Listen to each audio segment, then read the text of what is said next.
நீங்கள் பார்த்துட்டு இருக்கக்கூடிய இந்த மரம் நாங்கள் கட்டிகிட்டு இருக்கக்கூடிய வீட்டுக்கு பின்னாடி இருக்குது. எந்த ஒரு பிரச்சனையாகட்டும், எல்லா பிரச்சனைக்குமான தீர்வு எங்கே இருக்குன்னா நம்மக்கிட்ட தாங்க இருக்குது. ஒவ்வொரு பூட்டு செய்யும் பொழுது அதற்கான சாவியும் இருக்கும். அத்தனை சாவியும் யார்கிட்ட கொடுத்துருப்பாங்க தெரியுமா? நம்மக்கிட்ட தான் கொடுத்துருப்பாங்க. எப்பயுமே சாவி எங்கேயாவது வச்சுட்டு தேடுறது நம்மள்கிட்ட இருக்கக்கூடிய பழக்கம். அதே மாதிரி தான் இந்த பிரச்சனைக்கான தீர்வை நோக்கி நானும் பயணத்தை மேற்கொண்டேன். எனக்குள்ளே தான் என் மூச்சவே பிடிச்சிக்கிட்டு உள்ளுக்குள்ளே போனேன். நான் என்ன தப்பு பண்ணினேன், ஏன் இந்த சூழ்நிலைக்கு வந்து நிற்கிறேன் அப்படிங்கிறத தேடி பயணம் பண்ணேன். சில விஷயங்கள் புரிஞ்சிச்சு. அப்போது அந்த புரிஞ்சதை வச்சு தான் அடுத்த லெவலுக்கு நம்ம போகணும். இறை நம்பிக்கை அப்படிங்கிறது எப்பேற்பட்ட விஷயம் தெரியுமா? எப்பேற்பட்டதையும் மாற்றி அமைக்கக்கூடிய விஷயம். அந்த இறை நம்பிக்கையை மட்டுமே துணை கொண்டு பயணம் பண்ணணும்னு முடிவு பண்ணேன். வழிபாட ஆரம்பித்தேன். முதல் வழிபாடு என்ன தெரியுமா? தாயே பரதேவதா, பாதாள கங்கை, எப்பொழுதுமே நிறைந்து நீ இருக்கணுமா. நீ இன்றி அமையாத உலகு. இந்த பூமி அன்னையிட்ட உன்னுடைய பெரும் பங்கால தான் இங்கே இருக்கக்கூடிய அனைத்து உயிர்களும் ஜெனித்து வாழுது. தாயே லோகநாயகி அம்பிகையே பரதேவதா, இருக்கும் இடத்தில் நிறைந்து நீ இருக்கணும், எப்பொழுதும் சுவை மிகுந்து. இப்படி பூஜை பண்ணிட்டு என்னோட பயணத்தை ஆரம்பித்தேன். என் கூட எப்பயுமே எங்கள் அண்ணன் வரும், அப்புறம் என்னுடைய சில உறவுகளும் வரும்.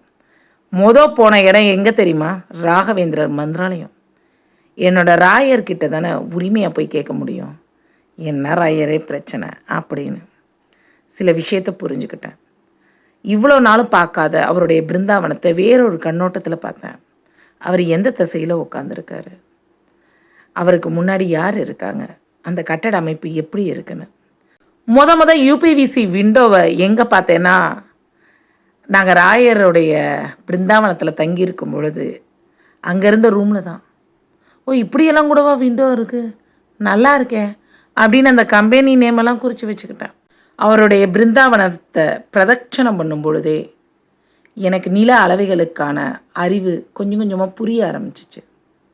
இப்போ நினச்சி பார்த்தாலும் அவருடைய ஆசீர்வாதம் எப்பேற்பட்ட ஒன்றுன்னு புரிஞ்சுக்க முடியுது. அதுவும் அடிப்படையான ஒன்று. என்னோட குருவாச்சே, ஒரு குரு சொல்லித்தர வர மாட்டாரா, அவரை வணங்கிட்டு வீட்டுக்கு வந்தேன்.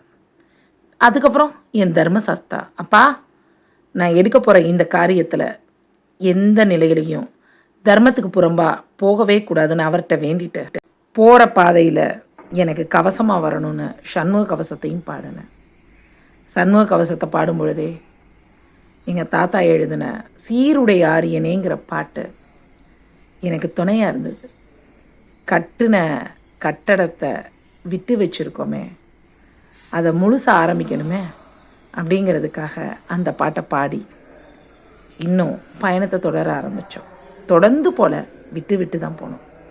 வீட்டுக்கு வந்து கொஞ்ச நாள் கழித்து திருப்பி ஆரம்பித்தோம். அப்படி நான் போனது, அதாவது மந்திராலயத்துக்கு அப்புறம் போனது அரவிந்தர் ஆசிரமம். இந்த ஃபிலாசபராச்சே என்னோடய அடுத்த குரு, அவர்கிட்ட வந்து நின்னேன். எனக்கு ஒன்றுமே புரியலை.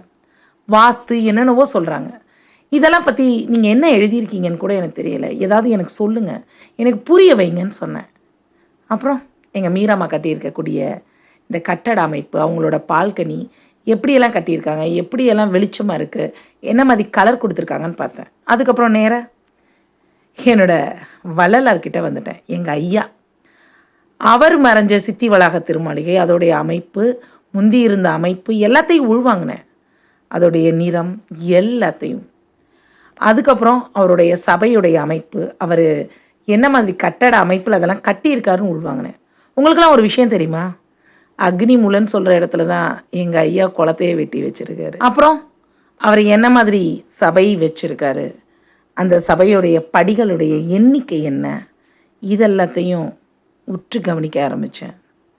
எப்பொழுதுமே கவனிக்காத கட்டட அமைப்பை தெரிஞ்சுக்கிறது கூட ரொம்ப சுவாரஸ்யமாக இருந்தது, ரொம்ப அதிசயமாகவும் இருந்தது. எப்பேற்பட்ட சயின்டிஸ்ட்டு நம்மளோட குருமார்கள்னு. இவ்வளோ நானும் அவங்க கடவுளை பற்றி சொன்னதை மட்டும் படிச்சுட்டு இருந்தேன். நான் அவங்க இடத்த வச்சே கட்டடத்தையும் பற்றி தெரிஞ்சுக்க ஆரம்பித்தேன்.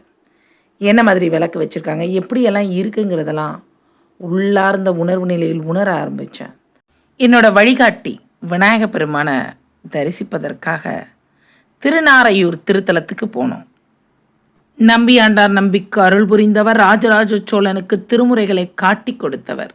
இன்றைக்கி அதனால தான் திருமுறையவே நம்மளால் படிக்க முடியுது. அவரை வணங்கி விட்டு அதுக்கப்புறம் நாங்கள்லாம் போன கோயில் திருவெண்ணெய்நல்லூர். என்னோட ஐடியல் ஹீரோ சுந்தரமூர்த்தி நாயனாரை சுவாமி ஆட்கொண்ட தலம் இது. ஒரு விஷயத்தை பற்றி தெரிஞ்சுக்கிட்டால் மட்டும் போதுமா? தெரிஞ்சுக்கிட்ட விஷயத்தை செயல்படுத்துறதுக்கு ஆட்கள் வேணும்ல. அதனால் சுந்தரமூர்த்தி நாயனாரை வேண்டி அவர் பாடின பாட்டை சுவாமி முன்னாடி பாடினேன். நீல நினைந்தடியேன் உன்னை நித்தலும் கை தொழுவேன், வாழென கண்மடவாள் அவள் வாடி வருந்தாமீ,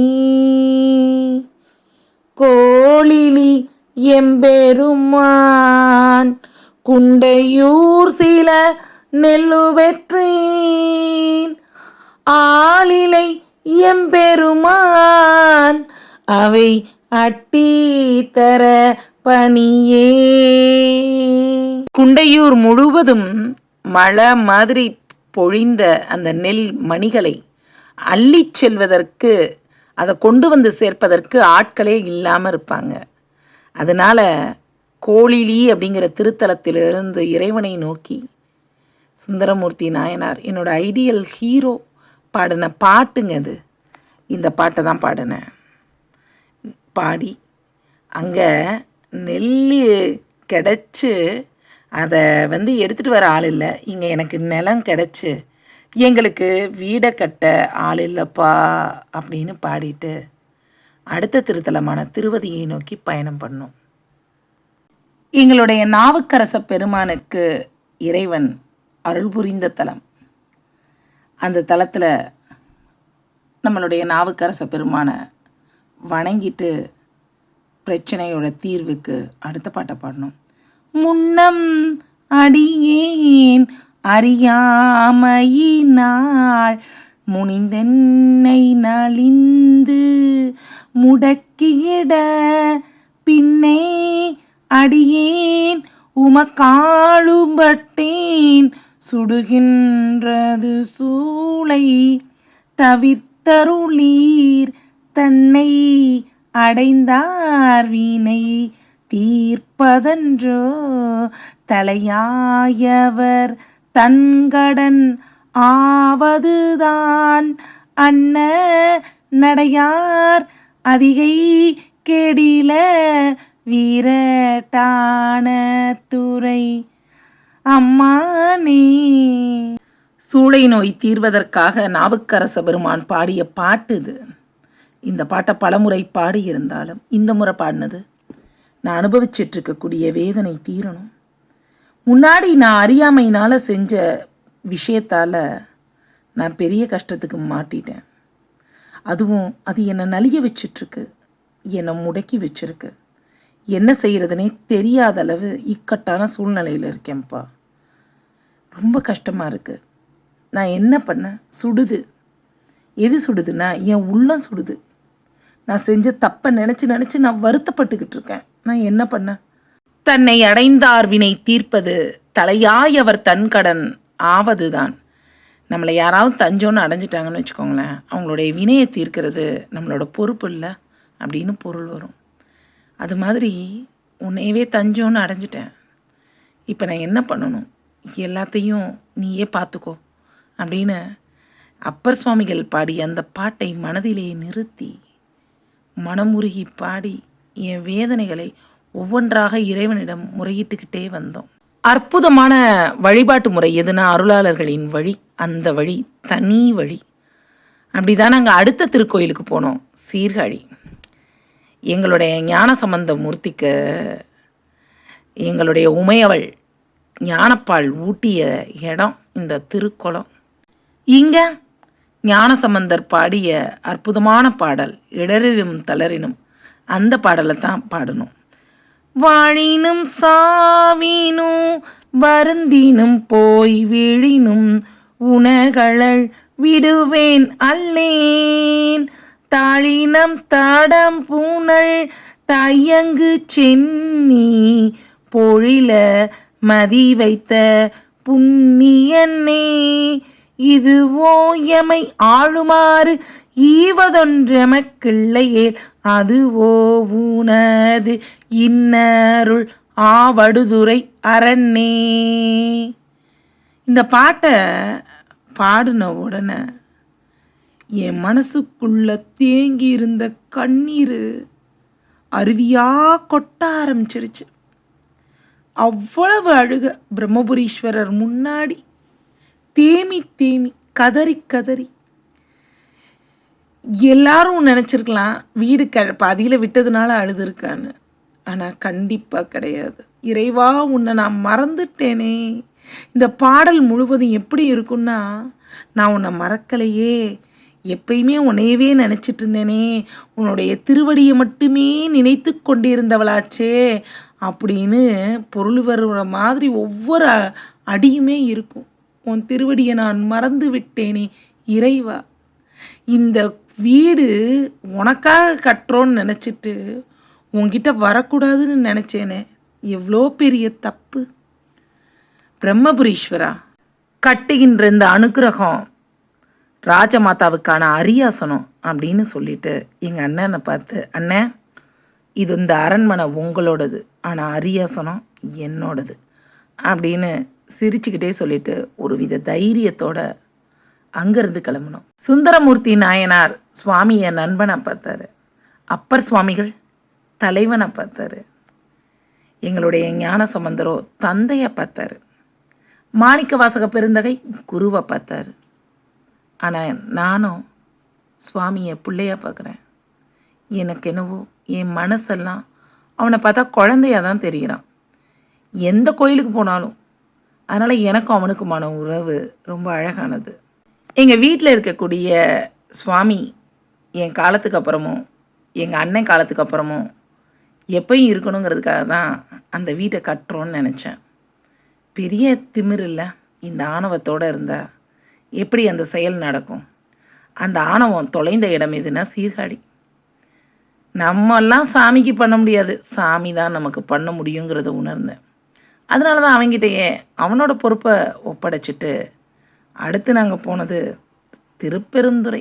மாணிக்க வாசக பெருந்தகை இறைவனுக்காக கட்டி எழுப்பிய அற்புதமான திருக்கோயில் திருப்பெருந்துறை.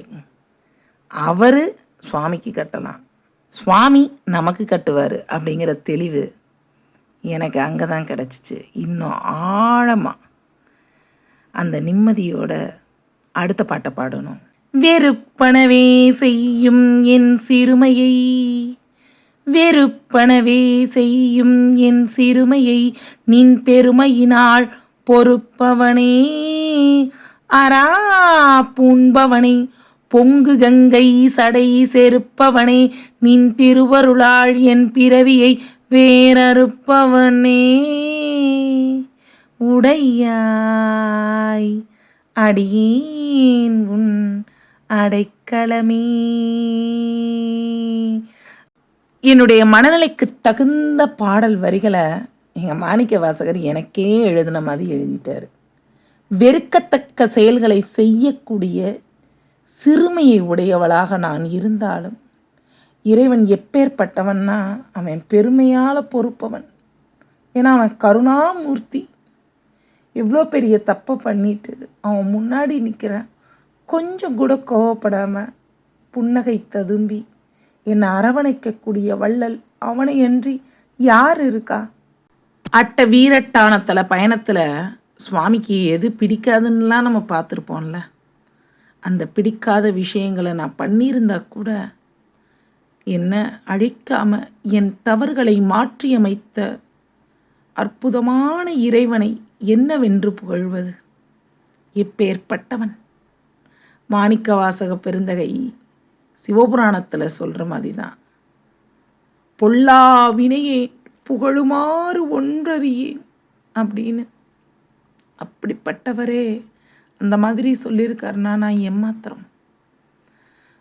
அவனுக்கு கோடான கோடி நன்றிகளை சொல்லி எப்போனாலும் எனக்கு தெளிவுபடுத்துகிற மாதிரி ஒரு வழியை காமிச்சையாடா தங்க பிள்ளைன்னு கொஞ்சிட்டு அப்படியே எங்களுடைய மாணிக்க வாசக பெருந்தகையை வணங்கி விட்டு அவரின் எதிரிலேயே வீற்றிருந்து அருள் புரிந்து கொண்டிருக்கக்கூடிய யோகாம்பலை போய் தரிசித்தோம். ஒரு குட்டி குட்டி ஓட்டையாக இருக்கும், அந்த ஓட்டை வழியாக கண்ணாடி தெரியும், அந்த கண்ணாடி வழியாக அவளின் திருப்பாதங்களை நம்ம பார்க்கணும். அந்த நேரத்தில் நம்ம அபிராமி அந்தாதி அகவுரை சொல்லி கொண்டிருந்த தருணம் அதெல்லாம் எல்லாத்தையும் அப்படியே மனதிலே நிறுத்திவிட்டு எங்களுடைய மாணிக்க வாசக பெருந்தகையை வணங்கி அடுத்த திருத்தலத்துக்கு பயணம் பண்ணோம். இந்த கோயில் எங்கள் அம்மா வழியில் குலதெய்வமாக அவங்களுக்கு இருந்த சுவாமி. ஏன்னா எங்கள் அம்மாவோட பிறந்த ஊர் ராமேஸ்வரங்க. பால சௌந்தரியம்மன் திருக்கோயில்.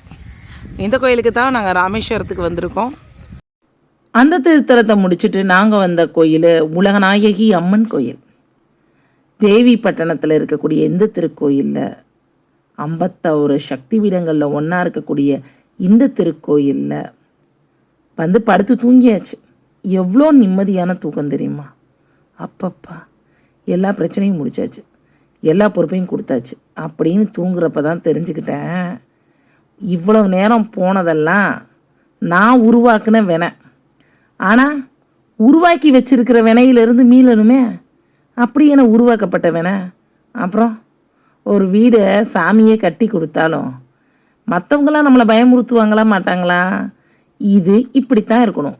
இந்த ஈசானியத்தில் என்ன வரணும் தெரியுமா? இந்த அக்னி மூலையில் என்ன வரணும் தெரியுமா? வாயு மூலையில் என்ன வச்சிருக்கிறீங்க அப்படின்னு ஒவ்வொருத்தரும் ஒவ்வொரு கேள்வி கேட்டு என்னை குழப்பிட்டாங்கன்னா அதெல்லாம் அந்த தூக்கத்திலேயே எனக்கு வருது. நானே கேள்வி கேட்டு நானே பதில் தேடுற மாதிரி இன்னும் டெப்த் நிலையில் உள்ளே போயிட்டேன். விண் நிறைந்து மண் நிறைந்து மிக்காய் விலங்கு ஒளியாய் என் இறந்து எல்லை இல்லாதானே அப்படின்னு சிவபுராணத்தில் எங்களுடைய மாணிக்க வாசக பெருந்தகை சொல்லுவார். நிறைய பற்றி நீங்கள் அறிவியலில் படிச்சிருப்பீங்க, ஆனால் அதே நிறைய பற்றி அபிராமி அந்தாதி அகவுரையில் நிறைய சொல்லியிருக்கேன். அதை கேட்டவங்களுக்கு இப்போ சொன்னதோட பொருள் புரிஞ்சிருக்கும். அந்த மாதிரி நிறைய விஷயத்தை உணர்ந்த தருணம் அது. வாஸ்துனா என்ன, அது யார் உருவாக்கி வச்சுருக்கா, உருவாக்கப்பட்ட ஒன்றை யாரெல்லாம் மாற்றி வச்சுருக்கா, எது உண்மையானது, எது மக்களால் உருவாக்கப்பட்டது அப்படிங்கிற புரிதலோட மன நிறைவோட படுத்து தூங்கி எழுந்திரிச்சு தெளிவாக ஊருக்கு வந்தாச்சு. இப்படித்தாங்க நான் ஏமாந்து தேடி அதுக்கு தீர்வையும் கண்டாச்சு. இனி நம்ம அடுத்த காணொளியில் எதை அறிந்து கொண்டேன் அப்படிங்கிறத உங்களுடன் பகிர்ந்து கொள்கின்றேன்.